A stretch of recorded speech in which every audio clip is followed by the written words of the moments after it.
Hello everyone. The main topic of today's discussion is transportation of oxygen and carbon dioxide. So this is the main topic of today and ये topic actually तो मैं last lecture में ही start कर चुकी हूँ, तो आज हम डिटेल में डिस्कस करेंगे oxygen and carbon dioxide transport. Oxygen transport की अगर हम बात करते हैं तो मैंने यहाँ पर दोनों तरह से दिखाया है। इस साइड देख लीजिए, ये जो साइड है this side is containing, let's take a view of complete diagram.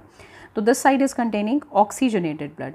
अब यहाँ पर जो ऑक्सीजनेटेड ब्लड है उसके अंदर ऑक्सीजन है और ऑक्सीजन जो है वो ईजीली वाटर में डिज़ोल्व नहीं होती, तो इसलिए only 1.5% of inhaled oxygen is dissolve in the blood plasma. So 1.5% जो है वो ऐसे ट्रेवल करती है एंड जो मैक्सिमम पार्ट है about 98.5% of blood oxygen is bound to haemoglobin in red blood cells. और ये बात भी हम कर चुके हैं कि 100 ml ब्लड जो है वो ऑक्सीजनेटेड ब्लड जो है उसके अंदर 20 ml जो है गैसियस ऑक्सीजन को कंटेन करता है।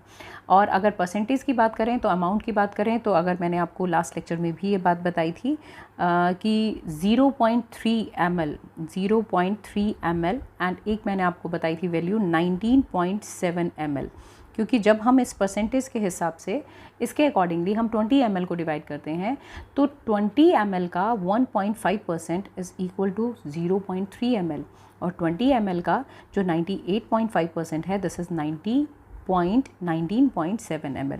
तो ऑक्सीजन का ट्रांसपोर्ट इस तरीके से इस साइड से और कार्बन डाइऑक्साइड का इस तरफ से। तो यहाँ पर आपके सामने जो डायग्राम है this is showing you the cells which are gaining oxygen इनको मिल रही है and they are giving carbon dioxide. तो अगर ट्रांसपोर्ट ऑफ ऑक्सीजन की हम बात करते हैं तो 98% ऑक्सीजन जो है वो हीमोग्लोबिन से बाउंड रहती है। दिस इज़ यहाँ पर इसीलिए रिएक्शन की फॉर्म में भी देख लीजिए Hp+O2 this gives oxy haemoglobin जो है उसके अलावा 1.5% ऑक्सीजन जो है वो ब्लड प्लाज्मा में डिज़ोल्व रहती है और 100 ml ऑक्सीजनेटेड ब्लड जो है वो 20 ml। ये सारी वैल्यूज़ जो भी मैंने आपको बताई ये आपके सामने रिटन फॉर्म में है। तो 19.5 ml and 0.3 ml according to 20 ml of oxygen. Let's come to the transportation of carbon dioxide. Carbon dioxide की ट्रांसपोर्टेशन की बात करें तो नॉर्मल कंडीशन में 100 ml blood, I am talking about deoxygenated blood, that contain the equivalent of 52 ml, 53 और 52 variable amount आपको अलग अलग बुक्स में मिल सकता है। It contain almost 52 ml carbon dioxide. Carbon dioxide जो है वो ब्लड में तीन जो हैं फॉर्म्स में ट्रांसपोर्ट होती है। One is dissolve carbon dioxide, second is the carbamino compound and the third one is bicarbonate ion. Maximum जो है वो इसी फॉर्म में ट्रांसपोर्ट होती है। Dissolve carbon dioxide this is the having smallest percentage about 7% dissolve. इतना मतलब lungs में पहुंचने के बाद ये जो डिसॉल्व कार्बन डाइऑक्साइड है ये डिफ्यूज़ हो जाएगी एल्वियोलर एयर में और इसे एक्सेल कर दिया जाएगा। सेकेंड बात हम करते हैं कार्बामिनो कंपाउंड्स की। इसका थोड़ा सा परसेंटेज हायर साइड में है इसके कंपैरिजन में, it is about 23%। Carbon dioxide जो है it combine with the amino group of amino acids. जो ग्लोबिन चेन में अमाइनो एसिड्स हैं उनके अमाइनो ग्रुप से कार्बन डाइऑक्साइड अटैच हो जाती है। अगर यहाँ पर मैं बात करूँ आपके साथ तो मैं आपको बताना चाहूँगी, सपोज़ जैसे कि ये यहाँ पर इसके साथ ग्लोबिन चेन अटैच है। आप यूँ मान लीजिए जैसे कि यहाँ पर अमाइनो ग्रुप जो है उस अमाइनो ग्रुप के साथ ये CO2 जो है ये CO2 यहाँ पर अटैच हो गई है, इसीलिए तो नाम है carbamino compounds. Carbon dioxide combined with the, मैंने क्या कहा, amino group of amino acids. Protein जो है ये हम बायोमॉलिक्यूल नाम का एक चैप्टर है उसमें हम पढ़ लेते हैं कि प्रोटीन जो है वो अमाइनो एसिड्स के बने होते हैं और अमाइनो एसिड्स के पास अमाइनो ग्रुप होता है। बेटा ये बायोमॉलिक्यूल का चैप्टर भी ज़रूर मैं आपको करवाऊंगी, उसमें आपको सारी बातें क्लियर हो जाएंगी।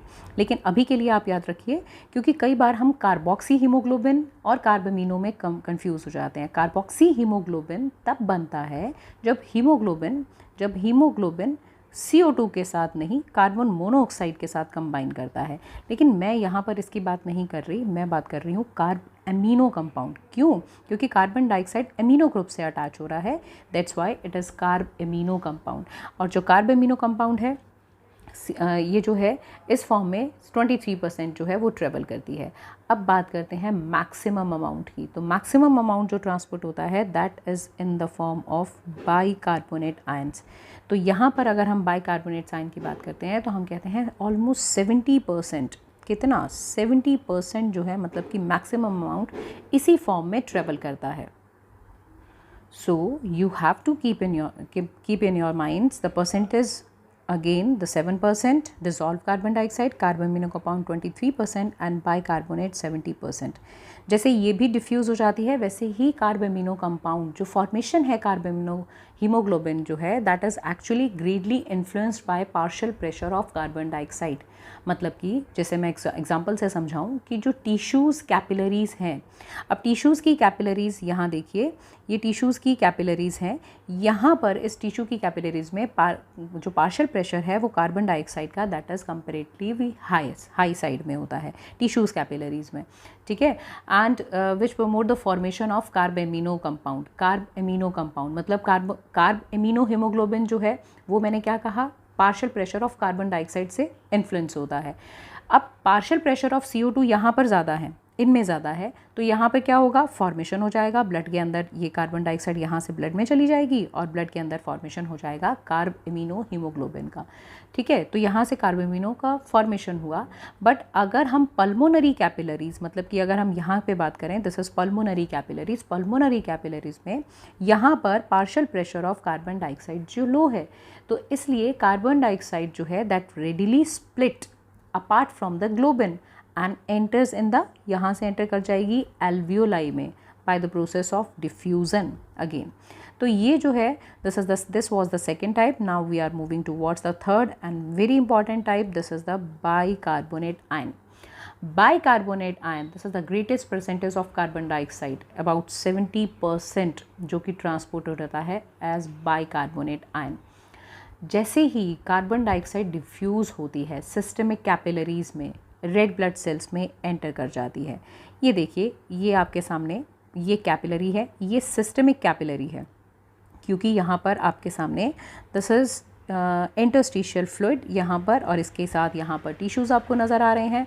तो डायग्राम इज़ वेरी क्लियर और कई बातें आपको यहाँ से समझ में आने वाली हैं।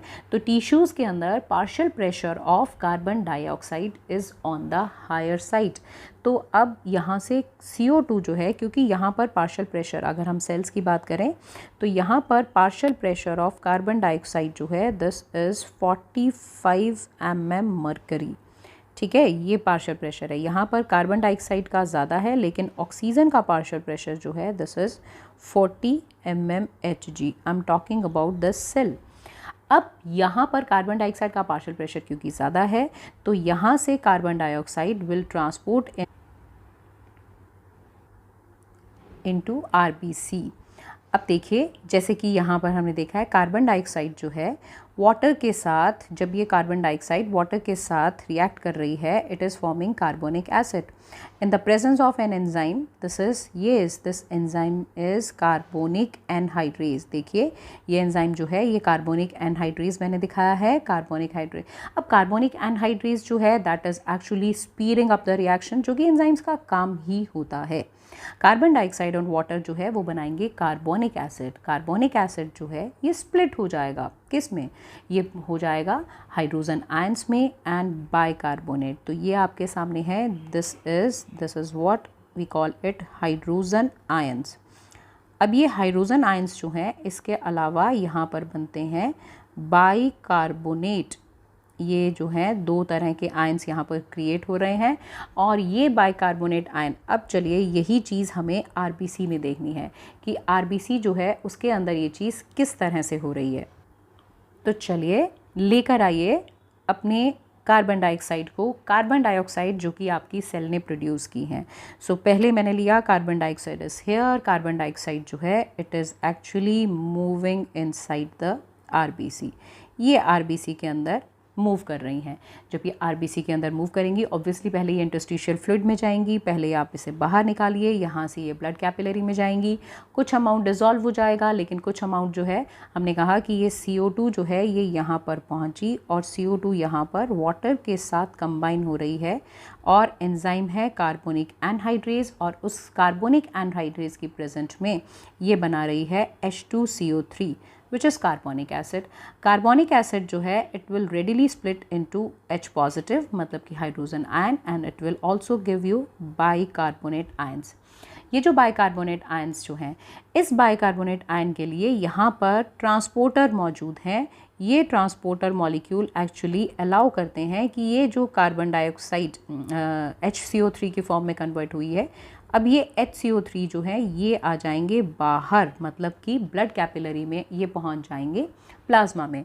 जब ये बाइकार्बोनेट बाहर शिफ्ट हो जाएंगे तो यहाँ पर प्रेजेंट अंदर की तरफ जो प्रेजेंट क्लोराइड आयंस हैं, ये क्लोराइड आयन जो हैं ये उसके देखिए नेगेटिव आयंस बाहर आएंगे, उसके बदले नेगेटिव आयंस ही अंदर जा रहे हैं, तो ये क्लोराइड आयन जो है यहाँ पर शिफ्ट हो जाएंगे और इस प्रोसेस को यहाँ से जो क्लोराइड यहाँ पर शिफ्ट हुआ है, this process is known as chloride shift. This is also known as Hamburger phenomena. ये हैम्बर्गर इफेक्ट भी है, क्लोराइड शिफ्ट। देखिए दोबारा सुनिए मेरी बात, carbon dioxide H2CO3 carbonic acid बनाया बेटा, कार्बोनिक एसिड जो है वो स्प्लिट हो जाएगा और जब कार्बोनिक एसिड स्प्लिट हुआ तो वो बनाएगा H positive and HCO3 negative. ये जो बाइकार्बोनेट आयंस हैं ये बाहर शिफ्ट हो जाएंगे और जो क्लोराइड आयन अंदर शिफ्ट होंगे, तो याद रखिएगा इस क्लोराइड आयन के साथ साथ कुछ अमाउंट में वाटर भी अंदर शिफ्ट होगा। जब वाटर अंदर शिफ्ट होगा उसकी वजह से आरबीसी थोड़ा सा स्वेल हो जाएंगी। आरबीसी का साइज़ जो है, आरबीसी जो है उनका साइज़ जो है वो थोड़ा सा इंक्रीज़ हो जाएगा। इसीलिए जो इस साइड ब्लड जा रहा है, ये देखिए इस साइड जो ब्लड है, इस साइड का जो ब्लड है बेटा, हम उसे वेनस ब्लड कहते हैं क्योंकि यहाँ पर वेन्स हैं।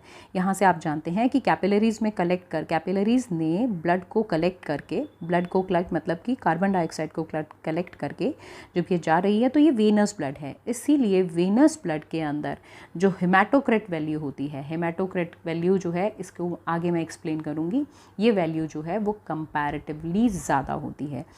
लेकिन अगर हम प्रोटॉन्स की मतलब कि अगर हम H पॉजिटिव आयंस की बात करें तो ये जो H पॉजिटिव आयंस जो कि यहाँ पर अब आपको फ्री दिखाई दे रहे हैं, ये H पॉजिटिव आयंस जो हैं they can fluctuate the pH of the blood. Blood का pH कम हो जाएगा क्योंकि ये H पॉजिटिव आप जानते हैं कि ये ब्लड pH को डाउन कर देते हैं। तो अब हम बात करेंगे कि एक्चुअली हीमोग्लोबिन जो है apart from the distribution of gases, blood का एक हीमोग्लोबिन का एक और काम है दैट एक्ट बी, हीमोग्लोबिन जो है that also act like a buffer.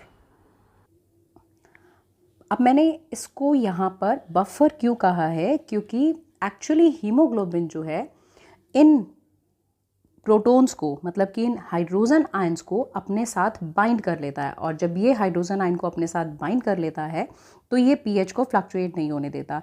जैसे कि अगर मैं बात करूँ, वापस मैं बात करती हूँ ग्लोबिन चेन की। देखिए ये ग्लोबिन चेन है और इस ग्लोबिन चेन में जो है actually negatively charge amino acids हैं और वो negatively charge amino acids they actually bind with protons. ये जो फ्री मॉलिक्यूल जो फ्री मैं बात कर रही हूँ, देखिए ये चीज़ मैं अंदर दिखा रही हूँ, यहाँ की बात कर रही हूँ कि यहाँ पर जो हीमोग्लोबिन है उस हीमोग्लोबिन के अंदर जो ग्लोबिन चेन है, उस ग्लोबिन चेन के साथ ये घूमते हुए जो ये pH को फ्लक्चुएट कर सकते थे, जो कि pH को एसिडिक बना सकते थे, वो वाले जो अमाइनो एसिड्स हैं, negatively charge amino acids globin chain में जो प्रेजेंट हैं, वो they love to bind with H positive.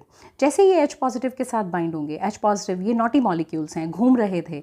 अब इन H पॉजिटिव मॉलिक्यूल्स को जब इन्होंने अपने साथ बाइंड कर लिया तो यहाँ पर pH जो है वो थोड़ी सी फ्लक्चुएट जो है वो कम होगी, पीएच फ्लक्चुएट नहीं होगी, लेकिन वेनस ब्लड की पीएच स्लाइटली थोड़ी सी लो साइड पर तो रहती है, लेकिन ज़्यादा फ्लक्चुएट नहीं होती। हमारा ब्लड एसिडिक नहीं होता, इतने फ्री हाइड्रोजन आने के बावजूद भी हमारा ब्लड एसिडिक नहीं होता, क्योंकि जो हीमोग्लोबिन है वो इन हाइड्रोजन आयंस को अपने साथ बाइंड कर लेता है। तो कार्बन डाइऑक्साइड का ट्रांसपोर्टेशन जो है वो भी आपने समझा। कार्बोनिक एसिड, ये नेगेटिव आयन बाहर ट्रांसफर हो जाएंगे, थोड़ा सा वाटर भी, chloride ion, this chloride ion which is hamburger effect, hamburger effect की वजह से हमने कहा क्लोराइड शिफ्ट, ये क्लोराइड आयन अंदर शिफ्ट हो जाएंगे। सारे के सारे बाहर ट्रांसफर नहीं होंगे, कुछ अमाउंट बाहर जाएगा। Amount of CO2 that can be transported in the blood is actually influenced by percentage saturation of hemoglobin with oxygen। कितना अमाउंट कार्बन डाइऑक्साइड का ट्रांसपोर्ट होगा ब्लड में, ये डिपेंड करता है परसेंटेज सेचुरेशन ऑफ हीमोग्लोबिन, मतलब हीमोग्लोबिन ऑक्सीजन के साथ कितना सैचुरेटेड है। जितना लो होगा amount of haemoglobin, oxy haemoglobin मतलब कि हम बात कर रहे हैं इसकी, जितना लो होगा amount of oxy haemoglobin, higher होगी carbon dioxide carrying capacity of the blood. ये जो रिलेशनशिप है जो अभी मैंने बात की, this relationship is known as Haldane effect. मैं दोबारा बता रही हूँ, बहुत इंपॉर्टेंट है। हेल्डेन इफेक्ट जो है, इसे मार्क कीजिए। हेल्डेन इफेक्ट कहता है कि lower the amount of, basically it is saying lower the amount of HbO2 मतलब कि ऑक्सी हीमोग्लोबिन, ठीक है। इसके बाद ये कहता है उसी के according that higher the CO2 carrying capacity